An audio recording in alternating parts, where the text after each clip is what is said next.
महादेव नृत्य करने लगे। जिस पहाड़ पर, जिस पर्वत पर भगवान शंकर नृत्य कर रहे थे, उनके डमरू से कुछ शब्द प्रस्फुटित हुए, जिससे शब्द बने और फिर भाषाएं बनी, विद्याएं बनी और वेद और पुराण बने।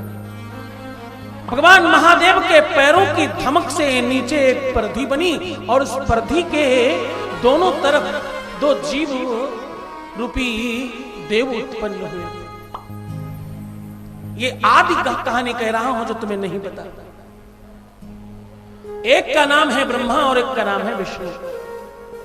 हाँ, कालांतर में तुम सुनते हो विष्णु की नाभि कमल से ब्रह्मा का जन्म हुआ। बिल्कुल ये उसी प्रकार की गाथा है जैसे भगवान शंकर के विवाह में भी गणेश जी का पूजा हुआ था। ये वैसी गाथा है। कैसी गाथा है? भगवान शंकर के विवाह में गणेश पूजन हुआ था। वो आदि गणेश थे और ये इनके सुपुत्र गणेश हैं। ऐसे ही ब्रह्मा और विष्णु रूप में दो देव जन्मे। ये दोनों के दोनों उस शिला को आपस में घुमाने लग गए और इतनी तेजी से घुमाने लग गए कि वो शिला घूमती घूमती घूमती घूमती एक शिवलिंग के स्वरूप में आ गई। वो कहते हम बड़े और वो कहते हम बड़े। ब्रह्मा जी कहते हैं मैं बड़ा हूं और विष्णु जी कहते हैं मैं बड़ा हूं। दोनों एक दूसरे से जिरह कर रहे हैं, बहस कर रहे हैं और अपने बल का प्रदर्शन कर रहे हैं।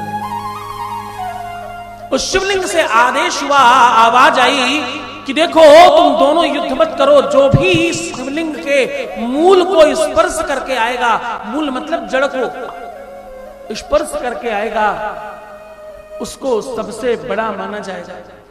कहते हैं ब्रह्मा और विष्णु कालांतर तक उसमें प्रयत्न करते रहे, लेकिन मूल नहीं मिला, जड़ नहीं मिली। विष्णु जी बाहर आए और हाथ जोड़कर प्रणाम किया, प्रभु परमात्मा ए अविनाशी, मैं क्षमा मांगता हूं और मुझे छोटा बनने में कोई आपत्ति नहीं है। मैंने कोई मूल नहीं देखा, मैंने भरसक प्रयत्न किया और मुझे कुछ नहीं मिला।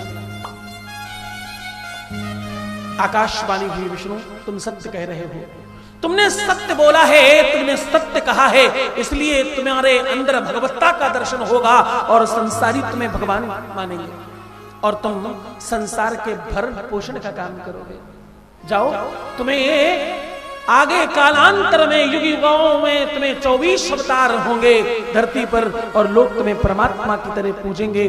तुम्हें एक लोक प्रदान कर रहा हूं, तुम्हारे अपने नाम पर विष्णु लोक। इस बात में विष्णु बहुत प्रफुल्लित और प्रसन्न हुए। प्रसन्नता से उनके शरीर से एक सफेद द्रव निकला, लिक्विड निकला।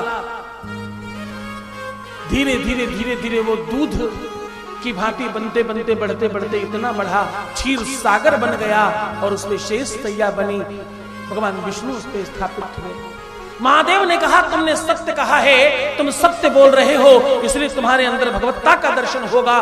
जो सत्य बोलता है उसमें किसी न किसी रूप में भगवान का दर्शन होता है।